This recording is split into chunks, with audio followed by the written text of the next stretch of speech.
Morning మ్యాగజైన్కి స్వాగతం. ప్రముఖ దినపత్రికలు వస్తున్న వార్తలు వెనకాల జరుగుతున్నటువంటి పరిణామాలు చూద్దాం. ఇందులో ప్రధానంగా ఈనాడులో చూస్తే రంగంలోకి ఈడీ అన్నటువంటి వార్తని హైలైట్ చేసింది. వివేక హత్య కేసులో 40 కోట్ల సుపారీ వెనక ఆర్థిక లావాదేవీలపై గురి, మనీ లాండరింగ్ జరిగినట్టు గుర్తింపు, కేసు నమోదు, కడప ఎంపీ అవినాష్ రెడ్డి సహా నిందితుల నివాసాల్లో సోదాలు, పులివెందుల హైదరాబాద్లోని 7 చోట్ల ఉదయం నుంచి సాయంత్రం వరకు తనిఖీలు, కీలక పత్రాలు డిజిటల్ పరికరాలు స్వాధీనం, అవినాష్ రెడ్డి ఇంట్లో లెక్కల్లో చూపని 24 లక్షలు.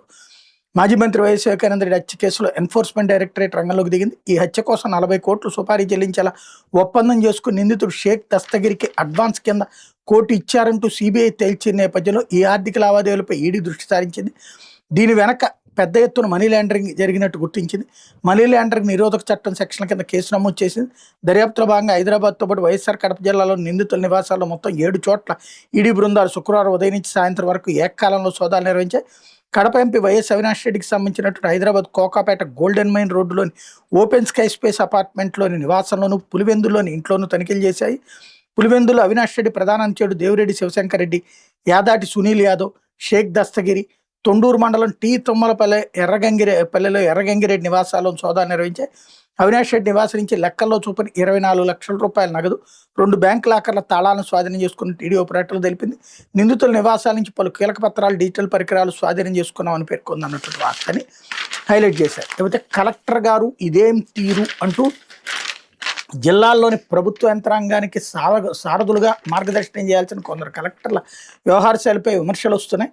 కొందరు ప్రవర్తన అభ్యంతరకరంగా ఉంటుంది. ఓ జిల్లా కలెక్టర్ రాజకీయ నాయకులను మించి ప్రచారం కోరుకుంటున్నారు. ఏ గ్రామానికి వెళ్ళినా మేళతాళాలతో ఊరేగుతున్నారు. కొందరు కలెక్టర్లు జిల్లా స్థాయి అధికారులు నోటికి ఎంత వస్తే అంత మాట అనేస్తూ కించపరుస్తున్నారు. కొందరు మేము కలెక్టర్లమని అతిశయంతో ఏరుస్తుంటే కొందరు రాజకీయ నాయకులు చెప్పిన దానికల్లా తలాడిస్తూ వ్యవస్థల్ని గాలికి వదిలేస్తున్నారు. కొందరి మీద అవినీతి ఆరోపణలు వస్తున్నాయి. ముఖ్యమంత్రి చంద్రబాబు 3 నెలలకు ఓసారి కలెక్టర్ల సదస్సు నిర్వహిస్తూ దిశానిర్దేశం చేస్తున్నారు. కొందరిలో మార్పు లేదు. కొందరు కలెక్టర్లపై విమర్శలు, ఆరోపణలు ఉన్న కొన్ని విషయాల్లో సమర్థులని అభిప్రాయం ఉంది. రాజకీయ నాయకుల కబ్జాల నుంచి భూములను విడిపించడం, 22A భూముల పరిష్కారం చూపించడం, PGRSలో వచ్చినటువంటి ఫిర్యాదులు పరిష్కరించడం లాంటి అంశాల్లో కొందరు మెరుగ్గా ఉంటున్నారు. సీఎం ఆదేశాల మేరకు కొందరు కలెక్టర్లు క్షేత్రస్థాయి పర్యటన చేస్తూ ప్రజలతో మమేకమై వాళ్ళ సమస్యలు తెలుసుకుంటున్నారు. మరికొందరు మాత్రం తూతూ మంత్రంగా పర్యటిస్తున్నారంటూ జనరల్గా ఓ స్టోరీ రాసి పడేసింది. ఇదిగో ఈ కలెక్టర్ ఇట్లా, ఈ కలెక్టర్ ఇట్లా అని రాయాలి కదా.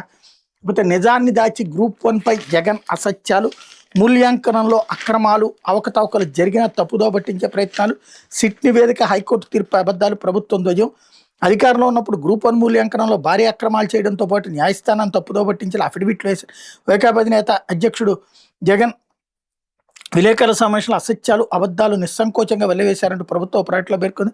Group 1 అవకతవకల మీద హైకోర్టు ఇచ్చిన ఆదేశాలు, తీర్పులు, సిట్ నివేదికను వక్రీకరించి ప్రజలను తప్పుదారి పట్టించేందుకు ప్రయత్నించారని ధ్వజమెత్తింది అన్నటువంటిది హైలైట్ చేశారు. అంటే షావుకారు జానకి కన్నుమూత, చెన్నై ఆసుపత్రిలో చికిత్స పొందుతూ తుది శ్వాస, 400కు పైగా చిత్రాల్లో అలరించిన నటి, దశాబ్దాల పాటు తన అద్భుత నటనతో అలరించిన అలనాటి ప్రముఖ నటి షావుకారు జానకి కన్నుమూశారు. కొద్ది రోజులుగా శ్వాసకోశ వయోధిక సమస్యలతో బాధపడుతున్న ఆమెను చెన్నైలోని కావేరీ ఆసుపత్రిలో చేర్చారు.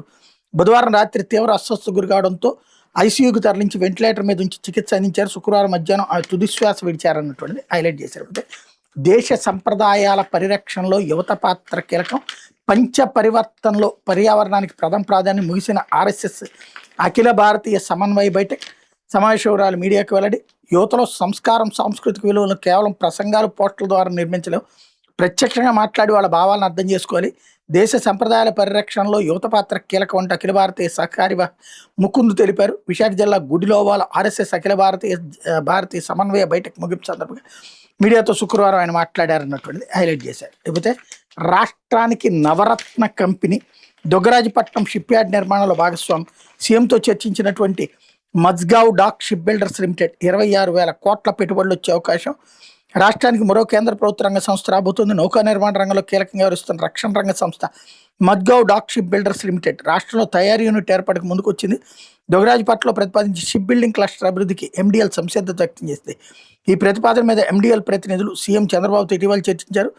నవరత్న కంపెనీగా పరిగణిస్తున్న MDL షిప్ బిల్డింగ్ క్లస్టర్ అభివృద్ధికి 26,000 కోట్లు పెట్టుబడి పెట్టే అవకాశం ఉందని అధికారులు ప్రాథమిక అంచనా అన్నటువంటిది హైలైట్ చేశారు. లేకపోతే ఠాణా ఎదుట రాహుల్ మెరుపు ధర్నా, పెల్లెట్లు తగిలి యువకుడు గాయపడటంపై FIR నమోదుకు డిమాండ్, 6 గంటల పాటు ఉత్కంఠ ఎట్టకేలకు ఎఫ్ఐఆర్ నమోదు. దేశ రాజధానిలో శుక్రవారం హైడ్రామా నడిచింది. గత నెల 20న చలో పార్లమెంట్ నిరసనలో పెల్లెట్లు తగిలి ఓ యువకుడు గాయపడ్డ ఘటన మీద ఎఫ్ఐఆర్ నమోదు చేయాలంటూ పార్లమెంట్ స్ట్రీట్ పోలీస్ స్టేషన్ ఎదురు కాంగ్రెస్ అగ్రనేత, లోక్సభలో విపక్ష నేత రాహుల్ గాంధీ మెరుపుదారి దిగారు. ఎఫ్ఐఆర్ నమోదుకు పోలీసులు తొలుతని నిరాకరించడం, అయితే తాను అక్కడి నుంచి కదిలేదు లేదంటూ రాహుల్ భీష్మించడం వంటి పరిణామాలతో తీవ్ర ఉత్కంఠకు గురైంది అన్నటువంటి వార్తని హైలైట్ చేశారు. లేకపోతే చెన్నైలో బ్రిక్స్ సమావేశం ప్రారంభం. చెన్నైలో బ్రిక్స్ సైన్స్ టెక్నాలజీ ఇన్నోవేషన్ సమావేశం శుక్రవారం ప్రారంభమైంది. 2026 సంవత్సరానికి బ్రిక్స్ కూటమికి భారత్ అధ్యక్ష బాధ్యతలు నిర్వర్తిస్తోంది అన్నటువంటి వార్తని హైలైట్ చేశారు. లేకపోతే గల్లంతైన మత్స్యకారుల ఆచూకీ కోసం విస్తృత గాలింపు. మంత్రి అచ్చెన్నాయుడు సముద్రంలో గల్లంతైన డాక్టర్ బిఆర్ అంబేద్కర్ కోనసీమ జిల్లా అల్లవరం మండలం ఓడలరేవు గ్రామానికి చెందిన 7 మత్స్యకారుల ఆచూకీ కోసం భారత తీర రక్షక దళం విస్తృతంగా గాలిస్తోందని మంత్రి అచ్చెన్నాయుడు చెప్పారు. కోస్ట్ గార్డ్ అసిస్టెంట్ కమాండింగ్ అధికారి రంజిత్ కుమార్ శుక్రవారం ఆయన మాట్లాడి వివరాలు తెలుసుకున్నారన్నటువంటిది హైలైట్ చేశారు. అయితే 221 కోట్లతో ఆసుపత్రులు, కళాశాలల భవనాలు. వైద్యారోగ్య శాఖ మంత్రి సత్యకుమార్ యాదవ్ రాష్ట్రంలో ఆయుష్, అల్లోపతి ఆసుపత్రులు, కళాశాలల భవన నిర్మాణాల కోసం 221 కోట్లు ఖర్చు చేయనున్నట్టు వైద్యారోగ్య శాఖ మంత్రి సత్యకుమార్ యాదవ్ తెలిపారు. ఏపీఎంఎస్ఐడిసి ద్వారా 12 పనులకు టెండర్లు పిలిచామని, వీటిలో 10 పనులు ఆయుష్ విభాగానికి, 2 పనులు అల్లోపతి వైద్య విభాగానికి చెందినవి ఉన్నట్టు శుక్రవారం ప్రకటనలు చెప్పారు. జాతీయ ఆయుష్ మిషన్ కింద 6 జిల్లాల్లో 50 పడకల సమీకృత ఆయుష్ ఆసుపత్రులు నిర్మిస్తున్నామన్నారు. శ్రీకాకుళం జిల్లా టెక్కల్లో 9.98 కోట్లు, పోలవరం జిల్లా రంపచోడవరంలో 10.57 కోట్లు, ఎన్టీఆర్ జిల్లా నందిగామలో 10.52 కోట్లు, గుంటూరు జిల్లా తెనాల్లో 10.5 కోట్లు, మార్కాపురం జిల్లా గిద్దలూరులో 10.58 కోట్లు, తిరుపతి జిల్లాలో 9.99 కోట్ల అంచనా వ్యయంతో వీటిని నిర్మిస్తున్నట్టు వెల్లడించారన్నటువంటిది హైలైట్ చేశారు. లేకపోతే ఆంధ్రప్రదేశ్లో పెట్టుబడులు పెట్టండి, అమెరికాలోని ఐటీ పారిశ్రామికలతో ఏపీటీఎస్ చైర్మన్ మన్నవ మోహనకృష్ణ అంటూ ఏపీలో పెట్టుబడులు పెట్టాలని అమెరికాలో ప్రవాసాంధ్ర ఐటీ పారిశ్రామికవేత్తలను Andhra Pradesh technology service chairman Mannava Mohan Krishna ఆహ్వానించారు. ప్రస్తుతం రాష్ట్రంలో పెట్టుబడులు పెట్టేందుకు అత్యంత అనుకూల వాతావరణం నెలకొందని చెప్పారన్నటువంటి వార్తని హైలైట్ చేశారు. లేకపోతే మీరు బయటకు వస్తే చంపడమో చావడమో జరుగుతుంది. కడప జిల్లాలో 2009లో జరిగిన వచ్చి కేసులో యావజ్జీవ శిక్ష పడినటువంటి వెన్నపోస్ట్ చిన్నారెడ్డి అనే ముద్దాయికి బెయిల్ ఇవ్వడానికి సుప్రీంకోర్టు నిరాకరిస్తూ ఈ కామెంట్ చేసింది అన్నటువంటి వార్తని హైలైట్ చేశారు. అయితే సాక్షి వచ్చేటప్పటికి జరిమానా లెక్క తేలాల్సిందే అన్నటువంటి వార్తని హైలైట్ చేశారు. ఏదైతే మార్గదర్శి విషయంలో ఉండవల్లి స్టేట్మెంట్ని, రామోజీ మరణంతో టెక్నికల్ కారణాలతో ఊరట పొంది న్యాయం గెలిచిందంటూ ప్రచారం చేసుకుంటున్నారు. నిజంగా న్యాయం గెలిచుంటే అంతా చట్ట ప్రకారమే చేస్తే మార్గదర్శి ఫైనాన్స్ ద్వారా డిపాజిట్ల శాఖ నిలిపివేసి ఆ సంస్థను హఠాత్తుగా ఎందుకు మూసేశారు? మార్గదర్శి డిపాజిట్ల సేకరణ సక్రమమా అక్రమమా కేసుకి ఇదే మూలం. డిపాజిట్లు సేకరించడం సరైందేనని హైకోర్టు, సుప్రీంకోర్టు ఎక్కడా చెప్పలేదు. ఈనాడు కూడా ఆ సాహసం చేయలేదు. అది చట్టవిరుద్ధమని ఆర్బీఐ ఎప్పటి నుంచో చెబుతోంది. డిపాజిట్ల సేకరణ ఆర్బీఐ చట్టానికి విరుద్ధమని తాజాగా కేంద్రం సైతం పార్లమెంట్లో ప్రకటించింది. చట్టవిరుద్ధమని రామోజీకి స్పష్టంగా తెలుసు కాబట్టి అప్పటికప్పుడు ఆస్తులమ్మి మరి డిపాజిట్లకి తిరిగి చెల్లిస్తామన్నారు. తను చేసింది తప్పు కాకపోతే వెంటనే తిరిగి చెల్లిస్తామని సుప్రీంకోర్టు ఎందుకు వేడుకుంటారు? ఆస్తులు అమ్మితే కానీ మార్గదర్శి డబ్బులు చెల్లించే పరిస్థితుల్లో లేదని రంగాచారి కమిషన్ చెప్పింది. రామోజీ దీన్ని 100% నిజం చేస్తూ డిపాజిట్లు తిరిగి చెల్లించేందుకు తనకున్న మీడియా ఛానళ్లను విక్రయించారు. నిజంగా చట్టబద్ధం చేసుకుంటే రామోజీ ఎవరికైనా లొంగే మనిషేనా? మరి ఆయన ఇంకెక్కడికి అడిగిన ముత్యం? నేరం చేసిన మనిషి మరణిస్తే క్రిమినల్ కేసు నిలవదు, కానీ ఆర్థిక లావాదేవీల బాధ్యత నుంచి మాత్రం తప్పించుకోలేరు. ఆర్థిక అంశాలు మిగిలి ఉంటే చట్టపరమైన ప్రక్రియ ద్వారా బకాయిల వసూలుకు అవకాశం ఉంటుందని హైకోర్టు కూడా చెప్పింది. ఆర్బీఐ చట్టం సెక్షన్ 45(s) ప్రకారం మార్గదర్శి అక్రమంగా వసూలు చేసే నగదుకు రెట్టింపు వరకు జరిమానా విధించే నిబంధన ఉంది.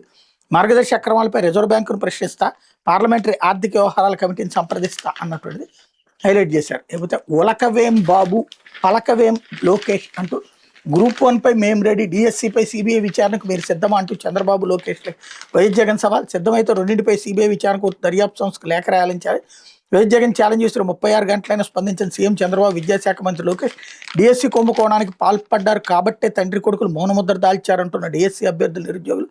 లోకేష్ను కాపాడుకోవాలన్న ఆరాటంతోనే గ్రూప్ 1 నియామకాలపై తప్పుడు ఆరోపణలు చేస్తున్నట్టు సర్వత్రా ఆగ్రహం.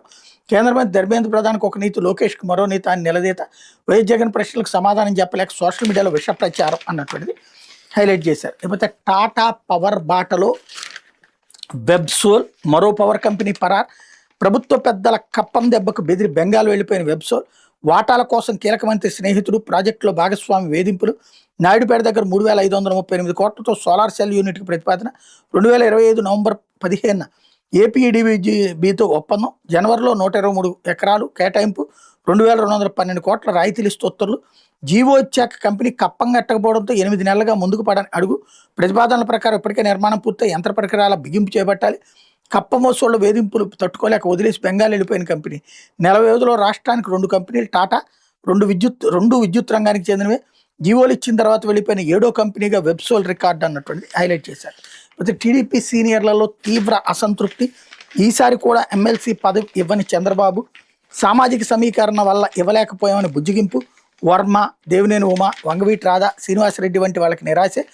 ఒక కుటుంబంలో ఒకరికే పదవిని రామాయణ ఎలా ఎమ్మెల్సీ చేస్తారని ఆగ్రహం. పొత్తులో పవన్ కళ్యాణ్ కోసం పిఠాపురం సీటు వదులుకొని టీడీపీ మాజీ ఎమ్మెల్యే ఎన్వీఎస్ఎస్ వర్మకు చంద్రబాబు మరోసారి మొండి చేయి చూపడం చర్చనీయాంశమైంది. ఇటీవల గవర్నర్ కోటాలో 2 ఎమ్మెల్సీ స్థానాలు వరలరామయ్య, రమాదేవికి ఇచ్చారు. దీంతో ఆ పదవుల కోసం కళ్ళు కాయలు కాచేలా ఎదురు చూస్తున్న వర్మతో వాడు మిగిలిన సీనియర్ నేతలు మరోసారి భంగపాటు తప్పలేదు. పిఠాపురం స్థానాన్ని పవన్ కళ్యాణ్ కోసం వదులుకున్నందుకు ప్రభుత్వం ఏర్పడగానే తొలి ఎమ్మెల్సీ స్థానాన్ని వర్మకు చంద్రబాబు 2024 ఎన్నికల ప్రచార సమయంలోనే హామీ ఇచ్చారన్నటువంటిది హైలైట్ చేశారు. లేకపోతే మీకంటే వైఎస్ జగన్ పాలన 100 రెట్లు బాగుంది అంటూ ఏదైతే ఏబి వెంకటేశ్వరరావు స్టేట్మెంట్ని ఇక్కడ హైలైట్ చేసుకొచ్చారు. అందులో ప్రధానమైనటువంటి పాయింట్లని తీసుకుని సాక్షి హైలైట్ చేసుకొచ్చింది. నవలూరు రైతుల ఆస్తిని దొబ్బేసి వాళ్ళు దానికోసం కాళ్ళెరిగేలా తిరుగుతుంటే పట్టించుకోకుండా పాలాభిషేకం చేయమంటారని సీఎం కుమారుడు మంత్రి లోకేష్పై రిటైర్డ్ ఐపీఎస్ అధికారి, ఇంటెలిజెన్స్ మాజీ డీజీ ఏబి వెంకటేశ్వర ఆగ్రహం వ్యక్తం చేశారు. ఇటీవల నవలూరు రైతుల సమస్యని స్వయంగా తెలుసుకున్న ఆయన మీడియాతో మాట్లాడుతూ అమరావతిలో ప్రజల ఆస్తులను లాక్కుంటున్న మీకు పాలాభిషేకం కావాలని ప్రశ్నించారు. మీ పాలన కంటే వైఎస్ జగన్ పాలన 100 రెట్లు బాగుందని ప్రజలు అనుకుంటున్నారని తెలిపారు. నవలూరు గ్రామంలోని సర్వే నెంబర్ 774లో ఉన్న 30 ఎకరాల భూమికి 100 ఏళ్లకు పైగా చరిత్ర ఉందన్నారు. 1907లో బ్రిటిష్ వాళ్ళు రాసిన ఆర్ఎస్ఆర్లో ఈ భూమిని చెరువుగా పేర్కొన్నారని, 1913లో అదే భూమిని 6 సర్వే నెంబర్గా విభజించి వ్యవసాయానికి అనుగుణమైన భూమిగా గుర్తించారని చెప్పారు. 1923-25 ప్రాంతంలో 1.5 ఎకరం 2 ఎకరాలు చొప్పున పలువురు వ్యక్తులకు ఆ భూములను అసైన్ చేశారని చెప్పారు. ఆ తర్వాత 100 ఏళ్లలో భూములు పలువురు చేతులు మారాయన్నారు. 2024లో చంద్రబాబు ప్రభుత్వం వచ్చిన తర్వాత గుంటూరు కలెక్టర్ ఈ 30 ఎకరాల భూమిని సిఆర్డీఏకి అప్పగించేశారన్నారు. బాధితులు కలెక్టర్కి ఆర్జీలు పెట్టగా తాము ఆ భూమిని సిఆర్డీఏకి దానం చేసేసామని, ఇది ప్రభుత్వ భూమి అని చెప్పారని వివరించారు. పీజీఆర్ఎస్లో ఆర్జీ పెట్టుకుంటే సిఆర్డీఏ నుంచి సమాధానం రావాల్సి ఉందని చెప్పి వాళ్ళు మాత్రం ఆర్జీ పరిష్కారమైంది రాసేసుకున్నారని విమర్శించారు. కోర్టు వ్యాజ్యంలో ఉన్న భూమిని రాజధాని కోసం లాగేసుకుంటారని మండిపడ్డారు. అమరావతి నిర్మించడానికి రైతులు పొట్టకొడతారా? ఆస్తి హక్కు ఉన్న వాళ్ళకి పరిహారం ఇవ్వాల్సిన బాధ్యత ప్రభుత్వానికి లేదా అని నిలదీశారు.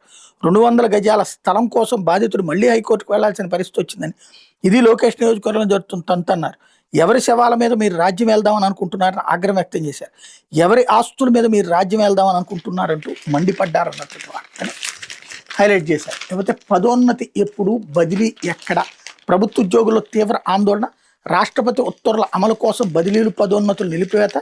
రాష్ట్రపతి ఉత్తర్వుల అమలు పేరుతో చంద్రబాబు కూటమి ప్రభుత్వం ఉద్యోగులకు త్రిశంకు స్వర్గంలోకి నెట్టింది. ఒకవైపు ఉత్తర్వుల అమలుపై స్పష్టత లేక ఆ ప్రక్రియను మధ్యలో నిలిపేసిన ప్రభుత్వం బదిలీలు, పదోన్నతులపై నిషేధాన్ని కొనసాగిస్తుండటంపై ఆందోళన నెలకొందన్నటువంటి వార్తని హైలైట్ చేశారు. లేకపోతే 9,000 కోట్ల అప్పు తెచ్చినందుకు ఏపీఎండీసీకి అవార్డు అంటూ ఏపీ ఖనిజాభివృద్ధి సంస్థ 9,000 కోట్లు అప్పు చేసినందుకు associated chamber of commerce and industry of India ఆ సంస్థకి అవార్డు ఇచ్చింది.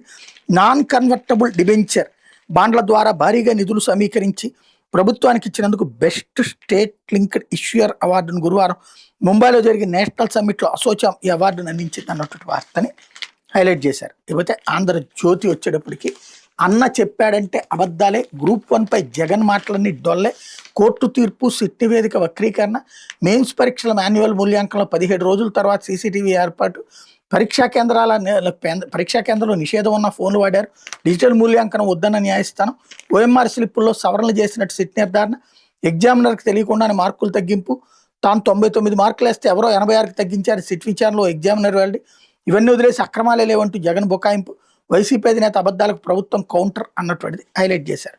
లేకపోతే ఏపీ ఏఐ మోడల్ బేష్ 6 నెలల్లో 743 కోట్ల అదనపు రాబడి, 22,000 కోర్టు తీర్పులతో కూడిన ఏఐ లీగల్ అసిస్టెంట్, వాణిజ్య పన్నుల శాఖలో ఏఐ సర్వత్రా ప్రశంసలు, అధ్యయనం కోసం పలు రాష్ట్రాల నుంచి బృందాలు, పన్నుల నిర్వహణ ఒక క్లిష్టమైన ప్రక్రియ, ఆర్టిఫిషియల్ ఇంటెలిజెన్స్ వచ్చాక ఈ ప్రక్రియ చాలా సులభమైపోయింది, కొన్ని వారాల పాటు పట్టే పనులు సైతం గంటల్లోనే పూర్తవుతున్నాయి, ఖజానాకు ఆదాయం కూడా వస్తుంది. అందుకే ఆంధ్రప్రదేశ్ వాణిజ్య పన్నుల శాఖ రూపొందించిన ఏఐ ఆధారిత జీఎస్టీ పరిపాలన మోడల్ దేశవ్యాప్తంగా ప్రశంసలు అందుకుంటుందని ప్రభుత్వం శుక్రవారం తెలిపింది. పన్ను ఎగవేతలను అరికట్టడం, పన్ను వసూళ్లను పారదర్శకం చేయడం, పన్ను చెల్లింపుదారుల సేవలను మెరుగుపరచడంలో ఏఐని వాడుతున్న తీరు పలు రాష్ట్రాలు అభినందించినట్టు పేర్కొందన్నటువంటిది హైలైట్ చేశారు. అయితే ఢిల్లీలో దొరికిన సాదిక్ పోలీసుల అదుపులో ఏఈ నోకరాజు కుటుంబ ఆత్మహత్య కేసు నిందితుడు సోమవారం కోర్టులో ప్రవేశపెట్టే ఛాన్స్ అంటూ పిఠాపురం పంచాయతీరాజ్ శాఖ ఏఈ నోకరాజు కుటుంబం ఆత్మహత్య కేసులో నిందితుడు సాదిక్ ఖాన్ పోలీసులకు పట్టుబడినట్టు తెలిసింది. గత కొద్ది రోజులుగా తప్పించి తిరుగుతున్న అతన్ని ఢిల్లీలో అదుపులో తీసుకున్నట్టు సమాచారం అన్నటువంటిది హైలైట్ చేశారు. అయితే పోలీస్ స్టేషన్లో రాహుల్ ధర్నా, పెల్లెట్ గన్ దాడిలో గాయపడిన విద్యార్థికి అండగా ప్రతిపక్ష నేత నిరసన, ఎఫ్ఐఆర్ దాఖలు చేయాలని డిమాండ్, అంగీకరించిన ఢిల్లీ పోలీసులు 6 గంటల పాటు ధర్నా చేసిన రాహుల్ ఎట్టకేల కేసు నమోదు చేసిన పోలీసులు అన్నటువంటిది హైలైట్ చేశారు. అయితే ఏడాది పరీక్ష రాస్తే, ఏడాది ప్రాక్టీస్ చేస్తే జడ్జి పరీక్ష రాయొచ్చు, సీనియర్ దగ్గర 3 ఏళ్ల ప్రాక్టీస్ నిబంధన ఎత్తివేత, ఎంపికైతే ఏడాది అకాడమీ శిక్షణ, ఏడాది క్లర్క్ పని, ఏప్రిల్ 1 తర్వాత ఇచ్చే నోటిఫికేషన్లకు వర్తింపు, న్యాయ సేవలపై 2:1 మెజార్టీతో సుప్రీంకోర్టు తీర్పు అన్నటువంటిది హైలైట్ చేశారు.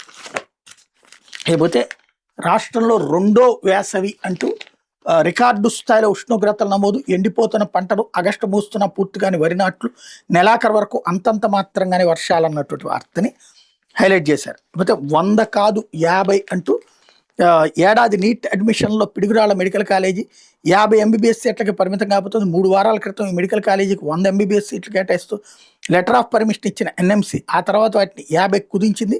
ఈ కాలేజీలో కొన్ని మౌలిక వస్తువుల లేమి కారణంగా 100 ఎంబీబీఎస్ సీట్లకు అనుమతులు ఇవ్వడం కష్టమని యాజమాన్యానికి స్పష్టం చేసింది. ఓపీ, ఐపీ వైద్య సిబ్బంది మౌలిక సదుపాయాలు కల్పించిన తర్వాత అదనపు సీట్లకు అనుమతిస్తామని తేల్చి చెప్పింది. అయితే సీట్ల తగ్గింపై డిఎంఈ అధికారులు 2 వారాల క్రితం ఎన్ఎంసీని సంప్రదించారు. పిడుగురాళ్ళలో మరోసారి తనిఖీలు నిర్వహించాలని కోరారు. డిఎంఈ విన్నపం మేరకు ఎన్ఎంసీ 2వసారి పిడుగురాళ్ళ మెడికల్ కాలేజీలో వర్చువల్గా తనిఖీలు నిర్వహించింది. ఈ సందర్భంగా అక్కడ ఏర్పాటు చేసిన మౌలిక వస్తువులపై ఎన్ఎంసీ అధికారులు అసంతృప్తి వ్యక్తం చేశారు అన్నటువంటి వార్తని హైలైట్ చేశారు. ఇది దినపత్రికలో వచ్చిన వార్తలు వెనకాల జరుగుతున్న పరిణామాలు.